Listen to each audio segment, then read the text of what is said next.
Bismillah wa salatu wa salam wa rasulillah wa alayhi tahirin. Inch'Allah, je vais faire une vidéo donc sur un personnage historique cité dans le Coran sous le nom de Luqman al-Hakim, Luqman le sage. Je suis désolé, je pense que cette vidéo va être très longue car je vais vous citer un récit, un non-récit, inspiré d'une Bible deutéro-canonique qui est reconnue par les chrétiens catholiques et orthodoxes et considérée apocryphe par les juifs et les protestants. Donc je vais vous donner l'avis d'abord des musulmans sur Luqman le sage. Qui est-il? D'après Ibn Ishaq, qui donne la généalogie suivante: Luqman ibn Ba'ura, ibn Nahur, ibn Tarikh. Et Tarikh, ce serait Terah, le père de Abraham, comme c'est connu dans la Bible. Et certains d'autres disent que c'est Luqman ibn Saroun, qui serait un Nubien de la ville d'Elat. Donc Nubien qui provient donc d'une partie du Soudan, de l'Éthiopie et de l'Égypte. Et d'autres, et c'est peut-être un peu mon avis, même si bien sûr j'en suis pas sûr, il y a comme des éléments, ce serait Luqman et Ahikar l'assyrien, ou peut-être Tobit, père de Tobit, dont je vais vous raconter l'histoire. Il y a dans la Sunna, donc dans les hadiths, quelques citations concernant Luqman, le sage.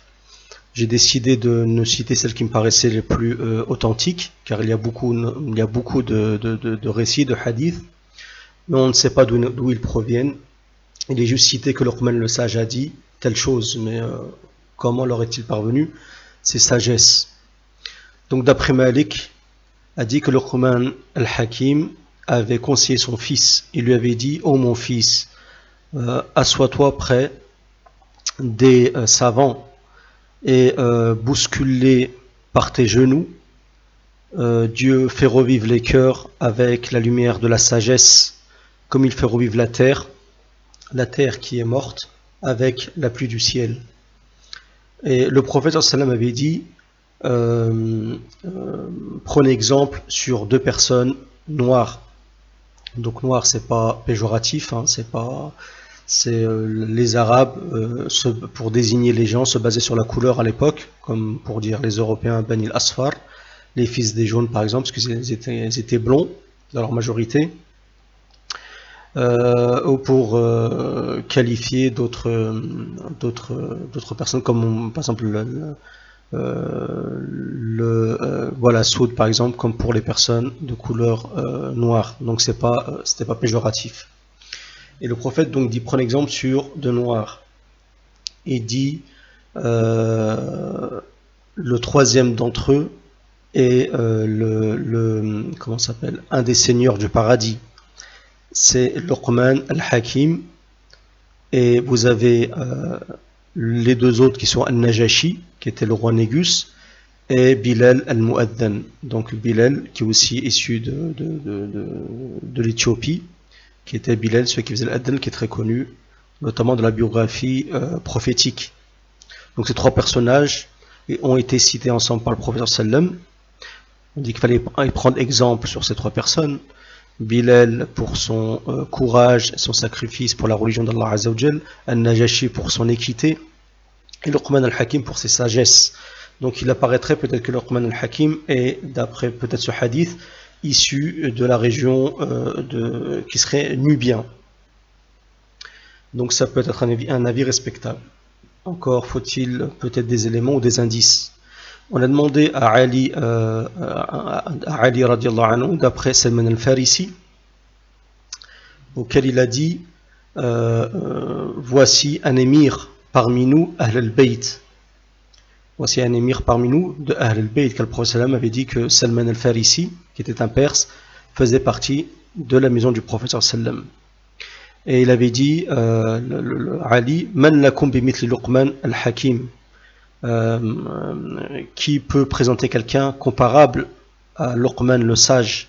Alima ilm al-awwal, connaissait la science, la première science. وأدرك العلم الآخر, et il a atteint la science dernière, qui est bien sûr le Coran. وقرأ الكتاب الأول, il a lu le premier livre, et il a lu aussi le dernier livre, et c'était comme il était comparable à une mère qui ne se tarit jamais. Et ça, c'est un hadith rapporté par Cheikh Albani dans la Silsila as-Sahiha. Donc en 1615, vous avez l'humaniste flamand Thomas van Herp, appelé aussi Herpenius, publie à Leyde une traduction de ce recueil sous le titre Luqmani Sapientis Fabulum. Donc c'est les fables de Luqman le sage. Comportant texte arabe et traduction latine, cet ouvrage qui a connu plusieurs réimpressions a fait connaître Luqman dans le monde occidental. Donc Luqman le sage cité dans le Coran était connu, ses sagesses étaient connues, elles ont été écrites. Certains ont rassemblé des sagesses qu'on lui attribue et qui ont été connues dans le monde occidental. Et il contient 34 fables dont la grande majorité appartient au corpus ésopique. Donc on l'attribue à Ésope. Ésope serait pareil, une personne qui a des sagesses dont on ne sait pas, ce serait une légende, dont on ne sait pas qui il est exactement. Certains le comparent à Haïkar le Syrien, dont on va voir aussi sa personnalité, et d'autres le comparent à Luqman le sage. Et on sait aussi que La Fontaine mentionne Luqman parmi les sources du genre dans le prologue du livre, le livre 7 de ses fables. Donc il faut revenir au livre 7 de ses fables pour voir que La Fontaine s'est basé aussi sur Luqman dans ses poèmes. Donc je vais citer ici les versets du Coran relatifs à Luqman. Donc certains disent que c'était pas un prophète. Il y a parmi les prédécesseurs un ou deux qui disent que c'est un prophète. La majorité disent que Luqman c'était pas un prophète. On lui a donné le choix entre la sagesse ou la prophétie. Il aurait choisi la sagesse au détriment de la prophétie pour éviter la responsabilité de la prophétie. Donc Dieu relate ici les conseils que Luqman va donner à son fils. Donc c'est très important, c'est Luqman qui s'adresse à son fils. Donc écoutez bien les indices, écoutez bien, concentrez-vous bien parce que c'est un peu pêle-mêle, il y a beaucoup d'informations. C'est issu par la suite, vous allez voir, d'une Bible dite apocryphe. Donc il y a des termes un peu compliqués, anciens, qui ne sont pas de notre âge, donc il ne faut pas vous mélanger, il faut bien vous concentrer. Donc Dieu dit à Luqman, sois reconnaissant envers Dieu, car quiconque est reconnaissant l'est à son propre avantage, tandis que celui qui se montre ingrat, Dieu se passera volontiers de sa gratitude, car il est le seul digne de louange. Donc ici Dieu parle de l'ingratitude, condamne l'ingratitude. Luqman exhorta un jour son fils en lui disant, mon cher fils, n'attribue aucun associé à Dieu, car le polythéisme est un crime abominable. Donc ici Luqman condamne fermement le polythéisme, il conseille ceci à son fils. Et il est dit aussi, nous avons recommandé à l'homme d'être bienveillant à l'égard de ses parents, car sa mère a enduré de multiples souffrances en la portant dans son sein, en le mettant au monde et en l'allaitant 2 années durant jusqu'au sevrage. Sois donc reconnaissant envers moi et envers tes parents, c'est le Luqman qui s'adresse à son fils, c'est vers moi que se fera votre retour, ton retour. Mais si votre retour, c'est envers Dieu que se fera le retour. Mais s'ils exercent sur toi une contrainte pour t'amener à m'associer des divinités dont tu n'as aucune connaissance, alors ne leur obéis pas, tout en continuant à te comporter envers eux en ce bas monde de façon convenable. Suis en cela la voie de celui qui revient repentant vers moi, car c'est vers moi que se fera ensuite votre retour, et je mettrai alors chacun de vous en face des œuvres qu'il aura accomplies. Ô mon cher fils, ajouta Luqman, toute faute, fût-elle du poids d'un grain de moutarde dissimulé dans un rocher, dans les cieux ou dans la terre, Dieu la mettra en pleine lumière, car Dieu est bienveillant et sachant. Ô mon cher fils, observe la salate, recommande le bien et déconseille le mal, supporte avec patience les maux qui peuvent t'atteindre, telle est la résolution à prendre. Donc fais la salate, conseille le bien, interdit le mal et patiente sur les épreuves. Voilà le comportement des gens pieux. Puis il lui dit, ne prends pas un air arrogant envers les gens, ne te dandine pas avec insolence dans ta démarche, Dieu n'aime pas les insolents pleins de glorioles. Donc ici Luqman condamne fermement l'orgueil, les gens qui marchent sur terre avec orgueil et se dandinent dans leur démarche comme si, Dieu dans le Coran disait, comme s'ils avaient atteint les montagnes et ils avaient réussi à creuser le sol par leur démarche. Or, c'est pas le cas. Ensuite, il dit, sois modeste dans ta démarche, baisse la voix quand tu parles, car le plus horrible des cris est bien le braiement de l'âne. Donc ici, il conseille à son fils d'être modeste dans sa démarche, une démarche tout à fait modeste, comme dit dans le Coran dit, les serviteurs du miséricordieux sont ceux qui marchent sur la terre avec modestie. Bon, alors c'est pas la démarche bien sûr du derviche en baissant la tête comme ça, ainsi de suite, comme quelqu'un qui marche avec une démarche nonchalante. Non, c'est une démarche tout à fait normale. Ni on lève la tête en pensant qu'on va atteindre les montagnes, ni on baisse la tête en pensant qu'on va creuser le sol. Et baisse la voix quand tu parles, car le plus horrible des cris est bien le braiement de l'âne. Donc le musulman est censé ne pas crier, est censé ne pas crier pour n'importe quoi sans raison et élever la voix comme le font les ânes.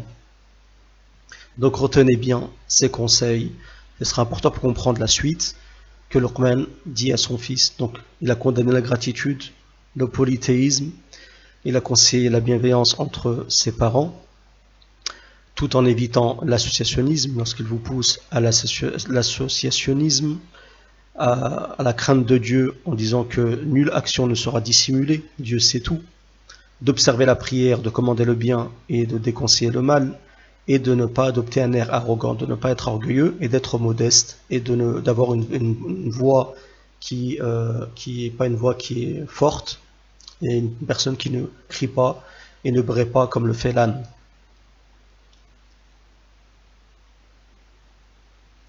Donc maintenant je vais vous raconter l'histoire de Tobit. Je vais dire Tobit parce que son fils s'appelle Tobi, donc pour pas mélanger, lui c'est écrit Tobit avec un T. Donc si je dis Tobi et son fils Tobi avec un E à la fin, vous allez vous allez faire un mélange. Donc l'histoire de Tobit, c'est une personne qui est lui-même, écoutez bien, le fils de Tobiel et père de Tobi. Donc Tobit est le fils de Tobiel et il a un fils qui s'appelle Tobi, qui était un pieux parmi les enfants d'Israël. Donc Tobit était un pieux parmi les enfants d'Israël, il s'acquittait de l'aumône, de la zakat, donc de l'impôt qui était selon la loi de Moïse à l'époque, mais il fut déporté à Ninive, Ninawa, ville du prophète Jonas, qui se trouvait en Irak. Comme Tobit était intègre, il ne mangeait pas les mets des païens. Donc je fais une parenthèse, à l'époque donc il y avait les Israélites étaient soumis à la déportation, l'esclavage, et surtout qu'il y avait destruction du temple, ainsi de suite, donc ils les prenaient et ils en faisaient des esclaves comment ça s'appelle, en Babylone, donc en Irak. Donc Tobi c'était quelqu'un d'intègre, donc il ne mangeait pas les mets des païens, parce que les Israélites à l'époque appliquaient ce qu'on appelle le al-wala wal-bara, qui est l'alliance et le désaveu, le fait de justement de ne pas se mélanger aux païens,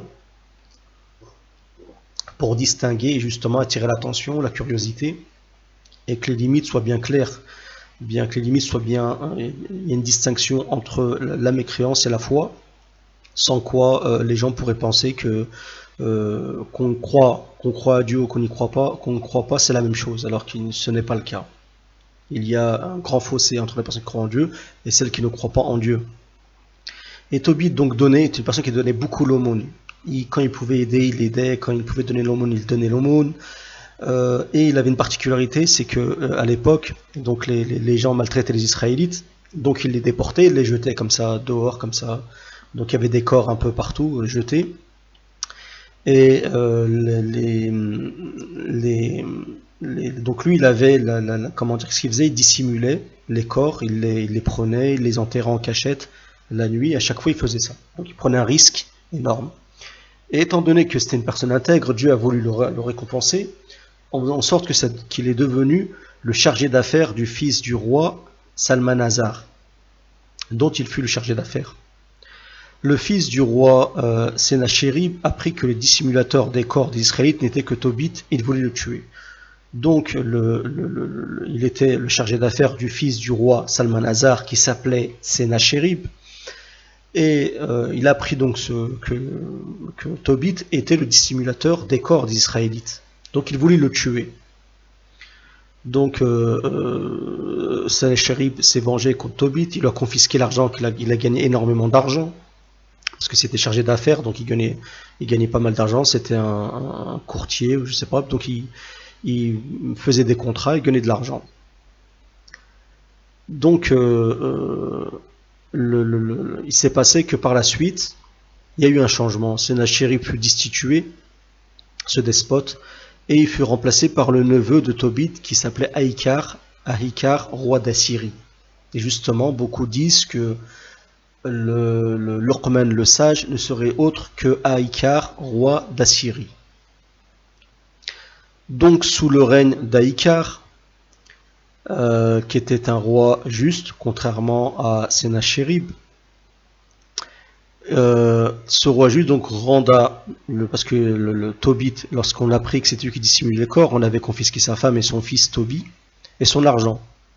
Donc le nouveau roi qui était juste, qui était aussi de la famille de Tobit, qui était Ahikar, le roi d'Assyrie, renda tout, sa femme Anna, son fils Tobi et son argent. Et qu'est-ce qu'il avait fait Tobit, pour empêcher de se refaire, qu'on puisse reprendre son argent à nouveau, il déposa son argent à quelqu'un de sa famille qui s'appelait Ragès.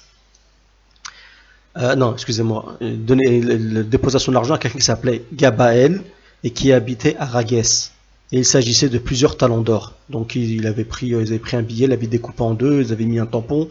Il suffisait de réunir les deux parties pour prouver que l'argent appartenait à la personne qui avait la moitié de ce billet. Donc il était content, Tobit, il a récupéré sa femme, son fils Tobi et son argent, il fait une cérémonie. Mais on lui ramenait encore un autre corps d'un autre Israélite qui fut tué. Donc il avait quitté la cérémonie pour aller enterrer ce corps. Et les gens qui étaient autour de lui se moquaient de lui. Ils disaient, il n'a plus peur maintenant, il enterre encore des corps. Il enterre encore les morts. Parce que donc, comme le roi a changé, maintenant il a repris son activité. Donc les gens prenaient ça un peu en dérision. C'était peut-être une besogne qui n'était pas facile à faire, qui n'était pas peut-être qui n'était pas vue d'un bon œil par les gens. Donc toujours les gens qui s'occupent de faire des choses bien, des choses un peu risquées, cette action est toujours mal vue par la majorité des gens. Les gens disent ouais, elle prend des risques, ainsi de suite, ce qu'il fait c'est du n'importe quoi, ainsi de suite. Ça paye pas, ainsi de suite. Donc un soir, Tobit s'allongea dans le palais et une fiente de moineau bien chaude lui tomba sur ses yeux. Donc la fiente de moineau doit être acide, elle était chaude en plus, donc c'est tombé dans ses yeux et ce qui a causé son aveuglement. Et il est tombé aveugle pendant 4 années. Donc c'était une première épreuve pour lui. Alors c'était quelqu'un d'intègre qui, comme on avait dit, qui enterrait les morts, qui aidait les pauvres. Quand il pouvait aider quelqu'un de son peuple israélite, il le faisait sans tergiverser. C'était quelqu'un qui était toujours dans l'aumône. Il était connu pour donner beaucoup d'aumônes. Donc il subit une épreuve et ça va vous faire penser au prophète Job. Vous allez voir dans cette histoire que je vais vous conter, il y a beaucoup de sagesse. On va penser à Job parce que sa femme Anna, la femme de Tobit, elle a dû travailler comme la femme de Job a dû travailler. Et en travaillant, elle faisait des coutures, ainsi de suite, elle gagnait beaucoup d'argent, et dont elle touchait des pots de vin aussi. Et elle ramenait des brebis, des moutons et tout. Et un jour, Tobit, il a vu des moutons, il a dit à sa femme, c'est quoi ça? C'est du vol, ainsi de suite. Et il a compris que c'était des pots de vin. Et elle s'est énervée contre Tobit, elle lui dit, de toute façon, à quoi t'as servi toi tes aumônes, tes aides vers les tiens, cacher les corps, ainsi de suite. Tout le monde sait le malheur qui s'est abattu sur toi. Donc c'est comme les gens qui sont retournés contre Job en disant que tout ce qui t'arrive, c'est à cause du malheur, Dieu est en colère contre toi, voilà pourquoi il t'arrive toutes ces épreuves, ainsi de suite. Donc Tobit se lamenta devant Dieu et invoqua, ce que font les gens pieux lorsque les gens les montrent du point du doigt et les accusent d'être des gens égarés et qu'ils méritent ce qui leur arrive comme épreuve. Donc il lui a dit, il a invoqué, il a dit, tu es juste, Seigneur, et toutes tes œuvres sont justes, toutes tes voies sont grâce et vérité, tu es le juge du monde. Et maintenant, toi, Seigneur, souviens-toi de moi, regarde-moi, ne me punis pas pour mes péchés, ni pour mes ignorances, ni pour celles de mes pères, car nous avons péché devant toi. et violé tes commandements, et tu nous as livrés au pillage, à la captivité et à la mort. Là, il parle d'Israélites en général. À la fable, à la risée et au blâme de tous les peuples, et tu nous as dispersés. Et maintenant, tous tes décrets sont vrais, quand tu me traites selon mes fautes et celles de mes pères, car nous n'avons pas obéi à tes ordres, ni marché en vérité devant toi. Et maintenant, traite-moi comme il te plaira, daigne me retirer la vie, je veux être délivré de la terre et redevenir terre. Écoutez bien les paroles, c'est subtil, vous allez voir, je vous explique pourquoi. Là, qu'est-ce qu'il dit? Il dit, je vais être délivré de la terre et redevenir terre. Rappelez-vous de la parole de Marie lorsqu'on l'a accusé d'avoir fait la fornication. Ya laytani mittu qabla hada wa kuntu nisyan mansiya. Ô malheur que je n'ai jamais, que je ne fusse jamais créé et que je devienne un oubli oublié. Et ensuite, Tobit dit, car la mort vaut mieux pour moi que la vie. J'ai subi des outrages sans raison et j'ai une immense douleur. Lorsque la personne lui arrive des épreuves, ainsi de suite, surtout quand c'est redondant, la personne, des fois, elle ne comprend pas la sagesse divine et elle considère ça comme une injustice, ce qui est un comportement tout à fait normal. Et elle dit, Seigneur, j'attends que ta décision me délivre de cette épreuve. Laisse-moi partir au séjour éternel. Ne détourne pas ta face de moi, Seigneur, car mieux vaut mourir que passer ma vie en face d'un mal inexorable. Et je ne veux plus m'entendre outrager. Donc voilà, il en a marre de se plaindre, peut-être d'être injuste envers son Seigneur par ses complaintes, ainsi de suite. Ce qui est un comportement en fait un peu naturel, comme Dieu dans le Coran dit, jusqu'à que les messagers désespèrent. L'humain, lorsqu'il est atteint de plusieurs épreuves, il doute. Il est même rapporté, je ne sais pas si cette tradition est vraie, certains disent qu'elle n'est pas authentique, que le prophète, lorsqu'il n'a pas eu la révélation pendant un certain nombre d'années, il a pensé à se suicider. Et c'est pour ça que Dieu a dit Allah subhanahu wa ta'ala ne t'a pas laissé tomber, il ne t'a pas oublié. Et parallèlement, il y a à l'histoire de Tobit, que je vous ai cité tout de suite, il y a une fille qui s'appelle Sarah. Elle, rappelez-vous bien, c'est la fille de Raguel. Bon, les noms se ressemblent, donc c'est un peu compliqué. Hein. Les gens s'appelaient comme ça à l'époque, parce que Raguel, c'était Dieu. Donc les gens, comme on dit aujourd'hui Shamsuddin, les gens annexent leur prénom à la religion. Avant, ils annexaient leur prénom à Dieu, comme on dit par exemple Abdel Basat, par exemple, Abdullah, ainsi de suite. Donc c'est la même chose. Il disait Ragu, il serait donc Allah. Et c'est Allah, exactement. Donc, il y a une fille qui s'appelle Sarah, qui est la fille de Raguel, habitant Ekbatan. Donc, Ekbatan, c'est une ville qui est en Médie. Et Médie, ce serait apparemment en Iran. Donc, la ville où Tobit faisait ses transactions pour le roi. Donc, apparemment, les Juifs avant, ils pouvaient se rendre, quand ils étaient maltraités en Irak, par l'asservissement, ils pouvaient se rendre en Iran. Et c'était la ville de Médie où Tobit faisait ses transactions pour le roi. Donc Sarah était touchée par un démon du nom de Desmodée. Apparemment c'est un démon un peu war, un peu puissant qui tuait tous ses maris avant qu'elle ne soit réellement unie avec eux. Il en a tué 7. Donc imaginez-vous, elle a fait presque... C'est comme si elle avait fait 7 khitba, donc 7 rencontres, mais elles n'ont jamais abouti. Chaque fois qu'un mari était en présence d'elle, qu'il se joignait à elle, même s'il n'avait pas, elle n'avait pas fait l'acte, et ben il mourait. Il se levait le matin mort. Donc, et elle avait une servante, Sarah, et cette servante, elle lamentait Sarah. Et elle lui disait, c'est ta faute, s'ils meurent tous, va le rejoindre. Elle pensa à se suicider, mais elle se rétracta et elle invoqua. Donc, la servante, elle dit, mais si les 7 sont morts, c'est à cause de toi. Donc va rejoindre les 7 maris que tu as tués. Il ne te reste que ça. Et elle, déjà, elle culpabilisait à cause d'une injustice qu'elle subissait dont elle n'était pas l'auteur, elle n'était pas responsable. Ça nous fait penser encore une fois à Marie, qu'on a accusé de faire l'adultère. Ça nous fait penser à Aïcha, qu'on a fait penser aussi à avoir commis l'adultère, ainsi de suite. Voilà ce qui arrive aux gens qu'on accuse comme ça injustement. Donc elle invoqua, comme avait invoqué Tobit son Seigneur, et elle dit, tu es béni, Dieu de miséricorde, que ton nom soit béni dans les siècles et que tous tes œuvres te bénissent dans l'éternité.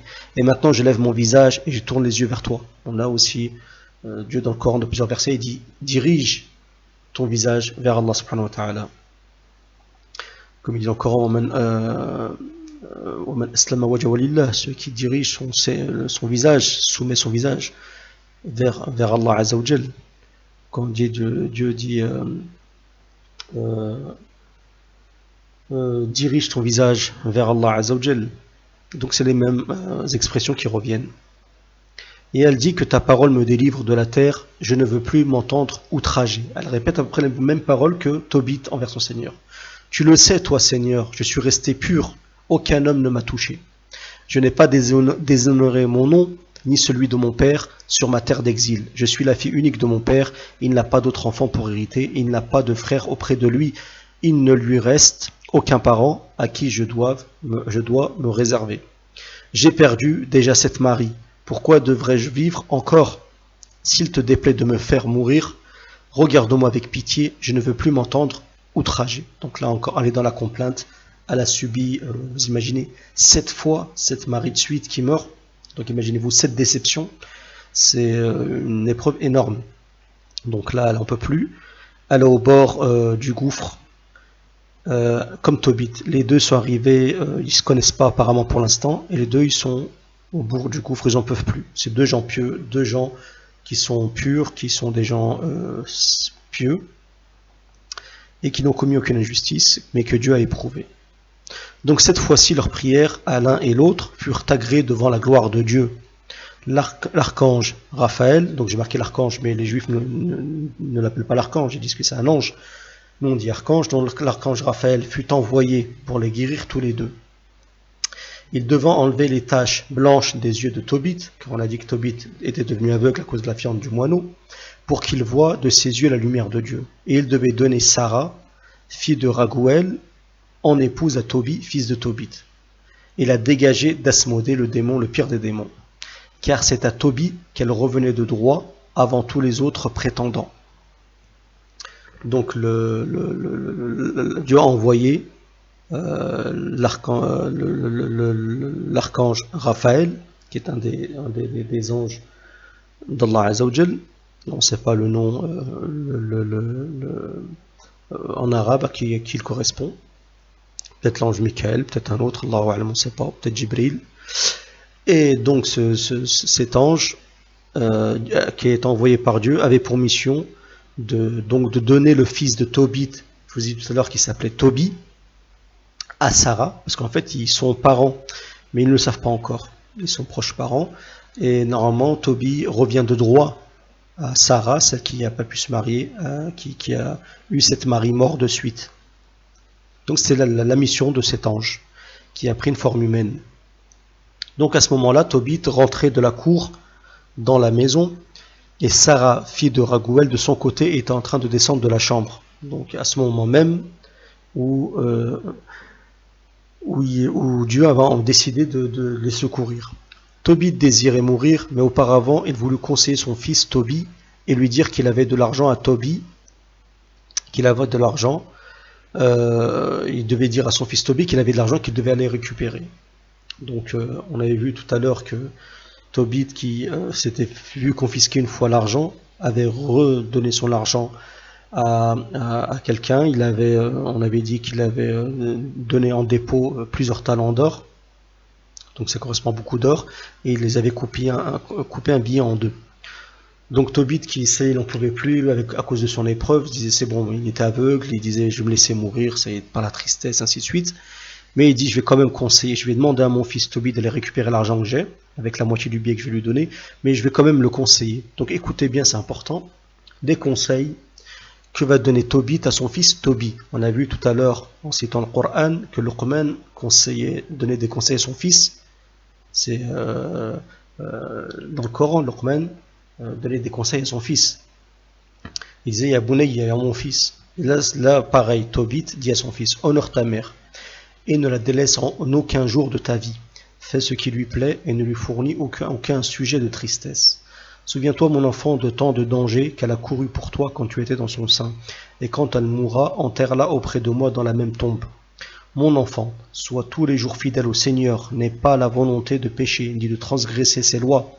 Fais de bonnes œuvres tous les jours de ta vie et ne suis pas les sentiers de l'injustice. Écoutez bien, les sentiers de l'injustice. Ici, c'est quoi les sentiers de l'injustice? C'est le shirk. On l'a vu tout à l'heure. Luqman a dit à son fils, sois bienveillant envers tes parents et ne fais pas le shirk.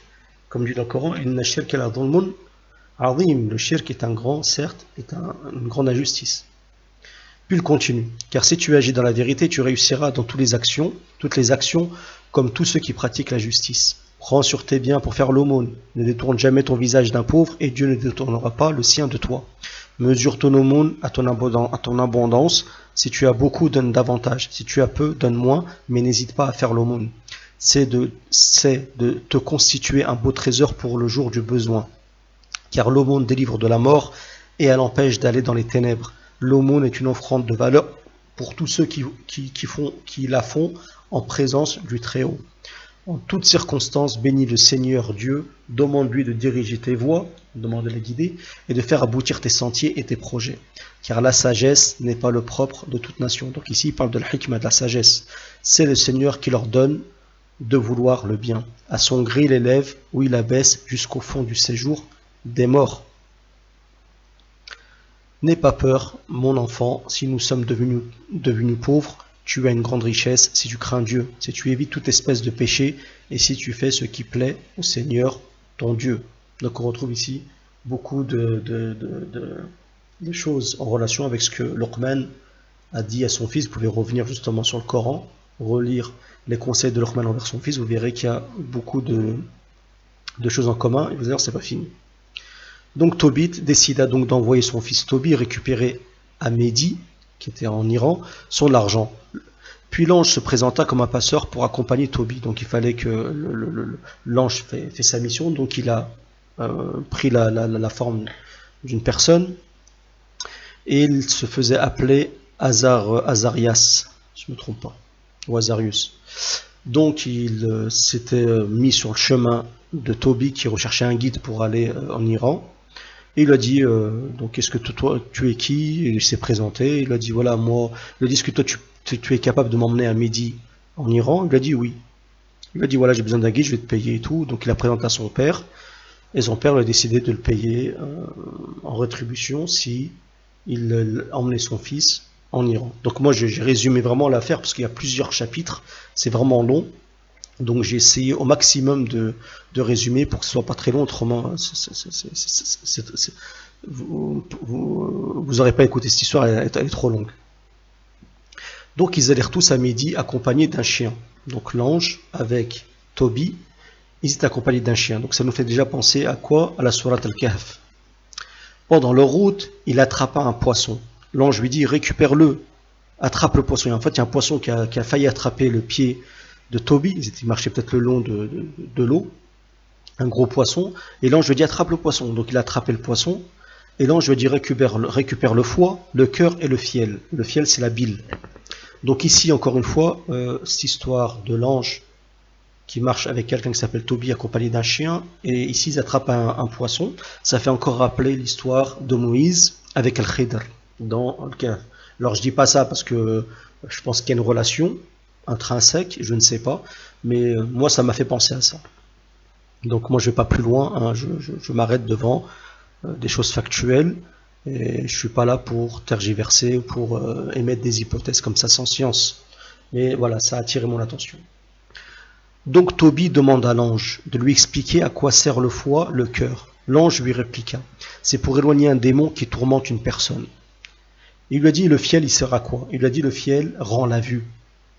Vous vous rappelez que Sarah, donc elle avait été possédée par un démon qui l'empêchait de se marier, à chaque fois qu'il tuait ses maris, et Tobit, le père de Tobi, avait perdu la vue.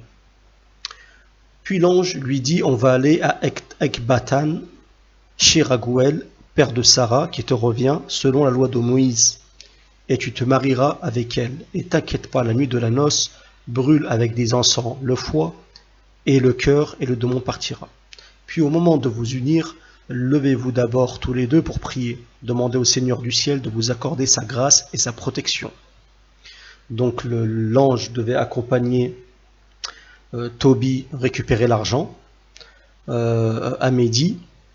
Mais il se trouve que dans une région qui se trouve encore aussi à Médi, il y avait, pas loin, il y avait, je sais pas où c'était exactement, mais il y avait, à Ekbatan, dans cette ville, il y avait Sarah. il y avait Sarah, qui était la fille de Raguel et la fille d'une femme qui s'appelait Edna. Donc l'ange lui a dit, on va aller voir cette famille, je vais intercéder pour toi, mais tu dois te marier avec cette fille Sarah, elle te revient. En fait, vous êtes de la même famille. Donc ils sont partis à la rencontre de... Attends, je crois que j'ai sauté un... Donc là il dit, puis au moment de vous unir, levez-vous d'abord tous les deux pour prier, demandez au Seigneur du ciel de vous accorder sa grâce, sa protection. Donc là on voit encore quelque chose qui est commun avec l'islam, c'est qu'avant de se marier, on fait une rak'atine avec son épouse et on invoque Allah subhanahu wa ta'ala. Aussi le mari met la main sur le front de sa femme et invoque Allah subhanahu wa ta'ala de bénir le mariage, bénir le couple. Donc la femme de Raguel, Edna et son mari furent tous deux contents de marier leur fille Sarah à Tobie, mais inquiets à cause de la possession. La nuit de noces, Tobie fit brûler le cœur et le foie comme lui avait dit l'ange. L'odeur du poisson incommoda le démon qui s'enfuit par les airs jusqu'en Égypte. Donc il venait d'Égypte, donc ça se voit que c'était un démon un peu puissant dans l'Oustan, qui venait de toute l'Égypte antique, d'une pyramide, je sais pas d'où. Donc Raphaël l'y poursuivit, l'ange l'entrava et le garrotta sur le champ. Donc il l'a attrapé, il l'a serré. Allez, tu peux bouger nulle part, prisonnier. Tobie se leva du lit et dit à Sarah, debout ma sœur, il faut prier tous deux et recourir à notre Seigneur pour obtenir sa grâce, sa protection. Ce que je vous disais à l'instant. Elle se leva, ils se mirent à prier pour obtenir d'être protégés. Il commença ainsi. Il a fait une dua, il a dit, tu es béni, Dieu de nos pères, et ton nom est béni dans tous les siècles des siècles. Que te bénissent les cieux et toutes les créatures dans tous les siècles. C'est toi qui as créé Adam, et c'est toi qui as créé Ève, sa femme, pour être son secours et son appui. Et la race humaine est née de ces deux-là. Donc pour moi, à mon avis, j'avais fait une vidéo sur ça. Quand on dit la race humaine, qui provient d'Adam et Ève, c'est la race humaine. C'est l'insan, c'est l'insaniya, celui qui est doté, qui est capable d'être un représentant sur la terre, qui est doté de facultés de la raison, qui est doté de science, de réflexion, d'avoir un bon comportement, de se tenir correctement, ainsi de suite, contrairement aux hominidés qui sont apparus avant Adam. Bon, alors pour comprendre ça, il faut regarder dans ma chaîne et revenir sur la vidéo que j'ai fait sur Adam, premier homme. Ensuite, il continue. C'est toi qui as dit, faisons-lui une aide semblable à lui.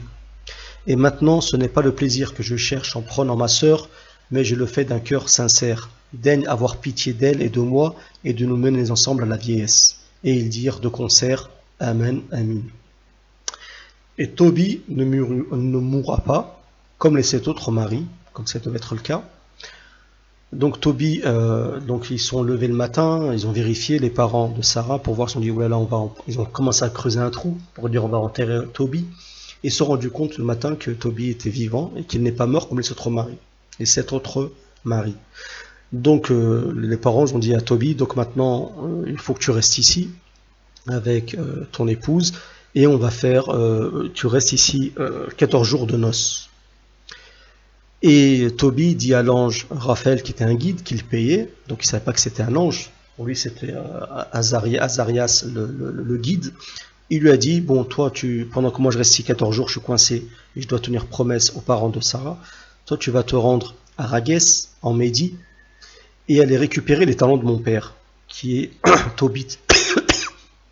Donc il avait donné une autre mission à l'ange Raphaël. Et la femme de Tobit, parce que Tobit il était resté lui à Ninive, en Irak, et sa femme Anna le lamenta. Elle n'arrêtait pas de lamenter son mari. Elle a vu son fils ne pas revenir, parce qu'elle ne savait pas qu'il devait rester encore 14 jours, elle ne savait pas s'il il devait partir récupérer de l'argent, mais elle n'en savait pas plus. Donc elle a dit, tu as tué mon fils, il est où? Il ne va jamais revenir. Mais Tobit avait confiance en Dieu. Puis après les 14 jours de noces, une fête fut célébrée et Tobie avec Sarah prirent la route vers Tobit, son père.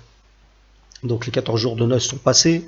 Donc Tobie a vu les parents de Sarah, il lui a dit voilà, maintenant il faut que vous me laissez partir, je dois aller voir Tobit, mon père, il doit s'inquiéter, il doit être triste, ainsi de suite, il est aveugle, et je dois aller chercher l'argent et lui rendre l'argent. Donc il est parti sur le chemin de retour. Parallèlement, Raphaël, l'ange qui était parti récupérer l'argent, il avait récupéré l'argent de Tobie et lui aussi il avait pris la route en direction de Ninive. Donc ils se sont rencontrés sur le retour pour aller en direction de Ninive, de Médie, de l'Iran vers l'Irak. Babylone, ancienne Babylone. Donc une fois à Ninive, la famille était au complet, tous heureux. Donc Tobit était là avec sa femme Sarah, donc ses parents, Tobit était stupéfait avec sa femme Anna de voir son fils non seulement vivant, mais avec son argent, et en plus avec Sarah, elle était mariée, avec quelqu'un qui était de sa famille. Donc ensuite, Tobit, selon les conseils de l'ange, avait mis le fiel dans les yeux de son père, qui lui recouvra la vue plusieurs jours après. Il y avait une croûte qui se faisait dans ses yeux, une sorte de peau, il la tirait, il l'avait vu. Il avait recouvert la vue. Et ça nous fait penser aussi à Jacob, qui, lorsqu'il avait perdu de vue son fils Joseph et Benyamin, avait perdu la vue, il avait recouvert la vue. Donc encore ici, il y a aussi on va dire une ressemblance, un point commun avec l'histoire de Joseph, comme il y avait aussi quelques points communs. Un point commun avec l'histoire de la Sourate Al-Kahf. Et ils décidèrent de récompenser le guide Azarias. Mais l'ange, ils avaient dit, ouais, bon, il a fait en sorte que tu recouvres la vue. Tobit avait dit ça à son père. Il avait dit ensuite, non seulement il a fait en sorte que Sarah puisse se remarier, donc il faut le récompenser, on est prêt à lui donner la moitié de notre trésor. Parce que maintenant ils étaient riches, parce que Tobit avait hérité d'une partie de la fortune du père de Sarah, qui était lui-même riche, et il y avait aussi l'argent de son père Tobit, donc ils avaient beaucoup d'argent. Mais l'ange avait pris à l'écart Tobit, le père, et son fils Tobit. Et il avait dit, l'ange, bénissez Dieu, célébrez-le devant tous les vivants, pour le bien qu'il vous a fait. Bénissez et chantez son nom. Faites connaître à tous les hommes les actions de Dieu comme elles le méritent, et ne vous lassez pas de le remercier. Il convient de garder le secret du roi, tandis qu'il convient de révéler et de publier les œuvres de Dieu. Et ceci rejoint un verset du Coran, فَأَمَّا بِنِعْمَةِ رَبِّكَ فَحَدِّثْ. Quant aux œuvres de Dieu, aux bienfaits de Dieu, cite-les, parle-en aux gens.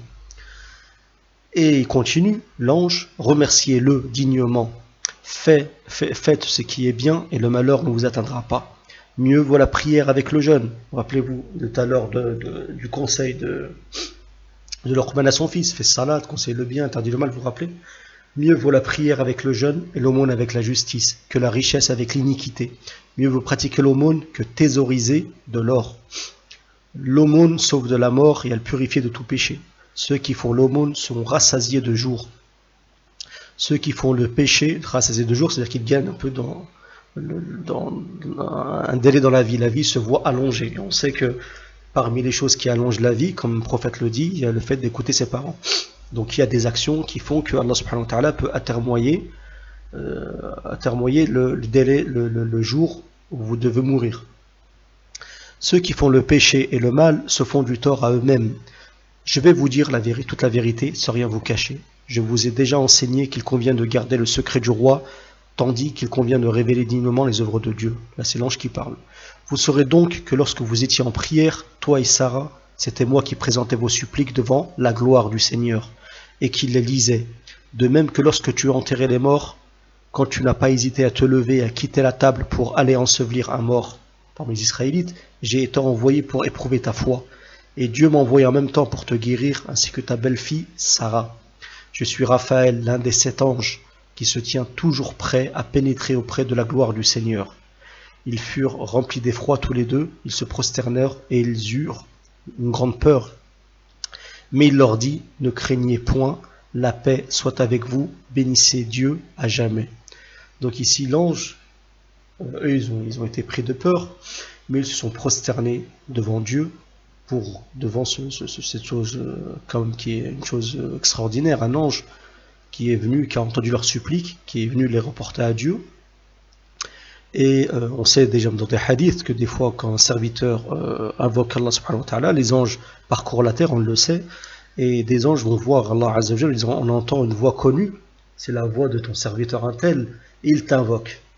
Donc les anges servent aussi, même si Dieu entend tout et voit tout, les anges servent de sorte d'entremise avec Allah subhanahu wa ta'ala, avec Dieu, et ils sont là justement pour parcourir la terre, voir ceux qui font des bonnes œuvres, et faire des doigts envers leur Seigneur.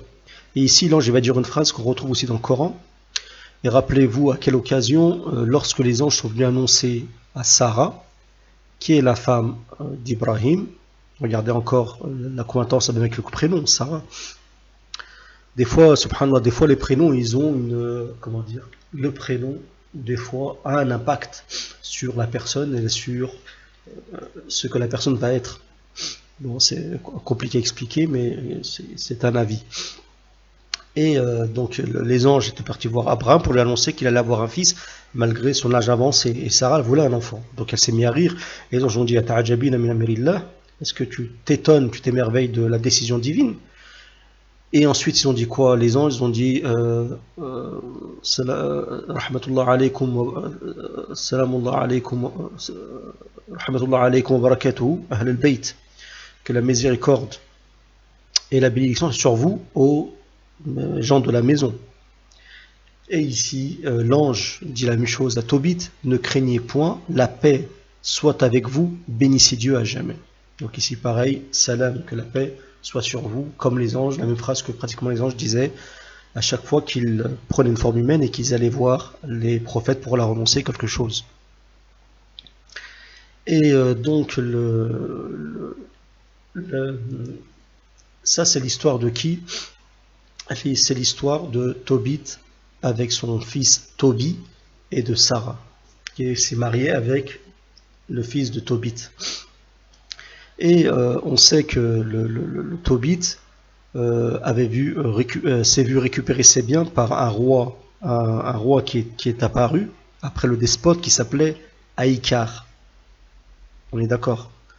Qui s'appelait Aïkar l'Assyrien, qui est quelqu'un donc qui était un roi qui était un roi qui était juste, qui était un roi juste, et qui était donc un roi qui était juste. Et lui, ce roi, au début, il avait pas de fils.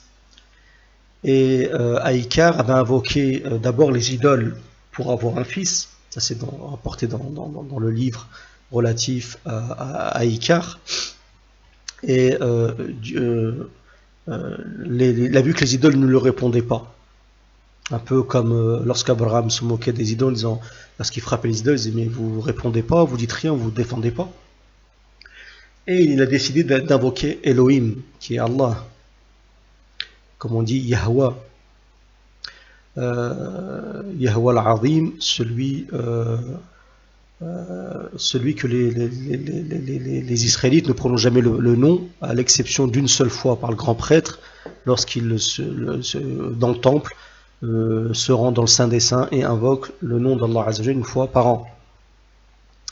Et donc il avait décidé d'invoquer Elohim.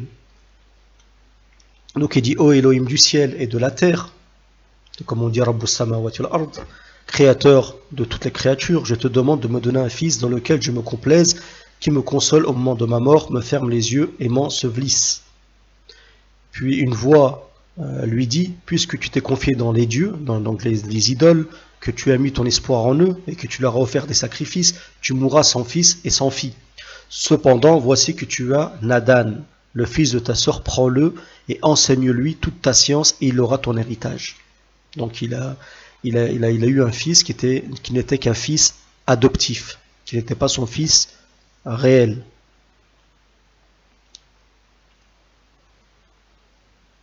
Donc un jour, comme il s'appelle, Aïkar était avec son fils et il voulut lui transmettre des sagesses. Parce que comme je vous ai dit, on dit que Luqman, le sage, beaucoup disent que c'est Aïkar,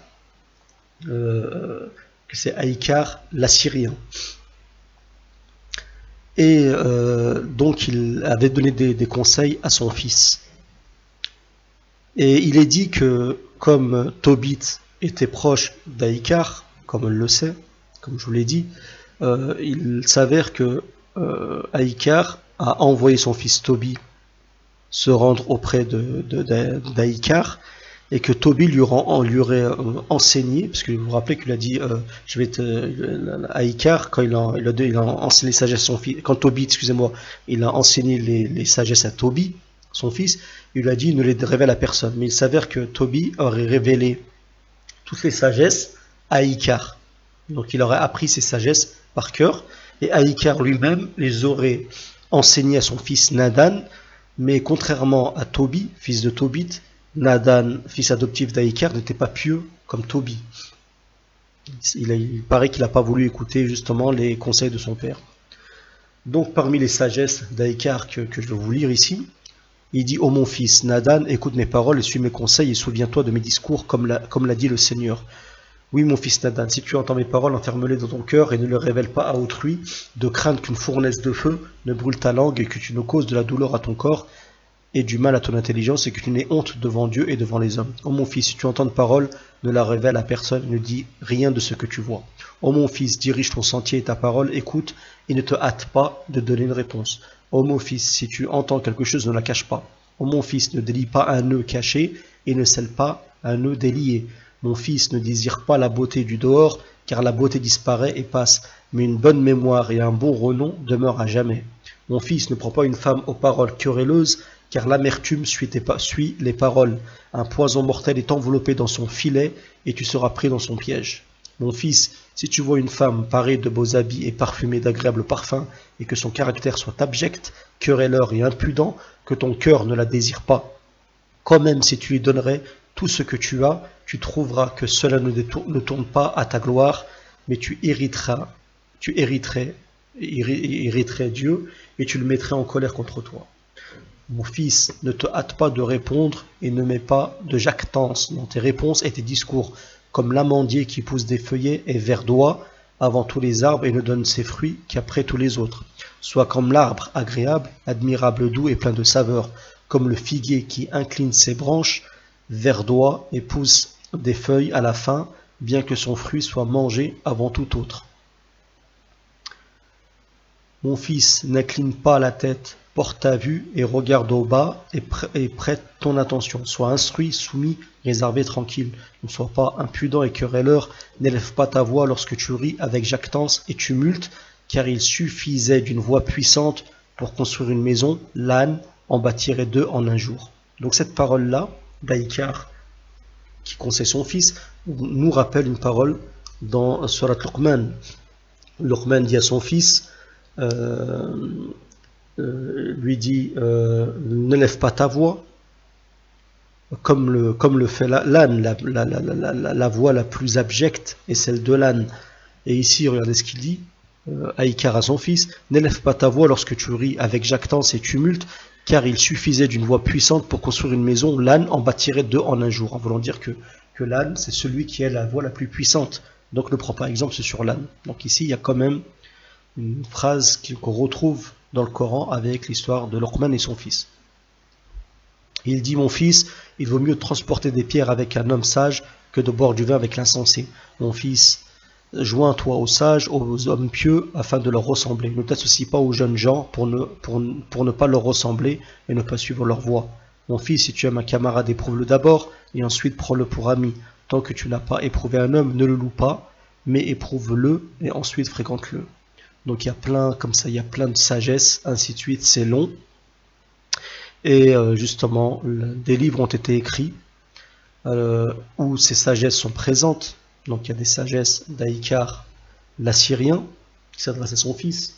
Vous avez quelques sagesses de Tobit envers son fils Tobie, et d'autres sagesses qu'on attribue à Luqman, et toutes ces sagesses, elles sont soit attribuées à Luqman, donc des livres ont été écrits, soit à Ésope, soit à Aïkar, l'Assyrien.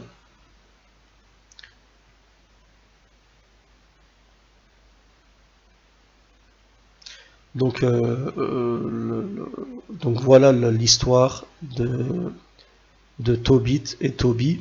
Donc moi je pense que il se peut que l'histoire de Luqman soit celle d'Aïkar, l'Assyrien, qui s'est lui-même imprégné de Tobit, ou soit tout simplement les sagesses de Tobit, qui était quelqu'un de pieux, envers son fils Tobie.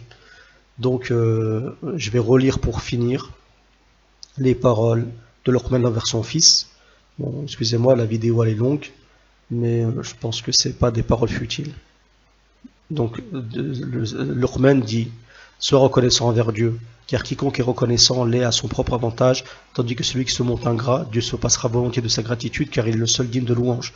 Luqman exhorta un jour son fils en lui disant: mon cher fils, n'attribue aucun associé à Dieu, car le polythéisme est un crime abominable. Nous avons recommandé à l'homme d'être bienveillant à l'égard de ses parents, car sa mère a enduré de multiples souffrances en le portant dans son sein, en le mettant au monde et en l'allaitant 2 années durant jusqu'au sevrage. Sois donc reconnaissant envers moi, envers tes parents, c'est vers moi que se fera votre retour. Mais s'ils exercent sur toi une contrainte pour t'amener à m'associer des divinités dont tu n'as aucune connaissance, alors ne leur obéis pas, tout en continuant à te comporter envers eux en ce bas monde de façon convenable. Suis en cela la voie de celui qui revient repentant vers moi, car c'est vers moi que se fera ensuite votre retour, et je mettrai alors chacun de vous en face des œuvres qu'il aura accomplies. Ô mon cher fils, ajouta Luqman, toute faute fût-elle du poids d'un grain de moutarde dissimulé dans un rocher ou dans les cieux ou dans la terre, Dieu la mettra en pleine lumière, car Dieu est bienveillant et sachant. Ô mon cher fils, observe la salat, recommande le bien et déconseille le mal, supporte avec patience les maux qui peuvent t'atteindre. Telle est la résolution à prendre. Ne prends pas un air arrogant vers les gens, ne te dandine pas avec l'insolence dans ta démarche. Dieu n'aime pas les insolents pleins de glorioles. Sois modeste dans ta démarche, baisse la voix quand tu parles, car le plus horrible des cris est bien le braiement de l'âne. Voilà les conseils de Luqman envers son fils. Et donc on tire des sagesses de ces histoires de Tobit et de Sarah, que lorsque le croyant qui fait que du bien sur terre, et que les gens montrent du doigt en disant à quoi a servi tes sacrifices, à quoi sert toute l'attention que tu portes pour la religion, à quoi sert tous les sacrifices que tu fais pour la religion, pour les autres, cet altruisme ne te sert à rien, tout ceci est faux. Allah subhanahu wa ta'ala entend les invocations, les anges les relaient auprès du Seigneur des mondes, et un jour ils seront récompensés grandement, si ce n'est pas sur terre, c'est dans l'au-delà. Bon, je vous remercie, barakallahu fikum. Je vous rappelle donc l'Institut Zinki enseigne quelques matières, 4 matières. Vous avez tous les renseignements sous la vidéo. L'Institut Zinki a écrit plusieurs livres dans plusieurs sujets, de dogme, de jurisprudence, ainsi de suite. Vous avez tout la référence des livres sur Amazon sous la vidéo. Je vous remercie. Bon, pour ceux qui veulent relayer, partager les vidéos, faites-le. Ceux qui veulent mettre un pouce bleu, c'est bien. Barakallahu fikum. Wassalamu alaikum wa rahmatullahi wa barakatuh.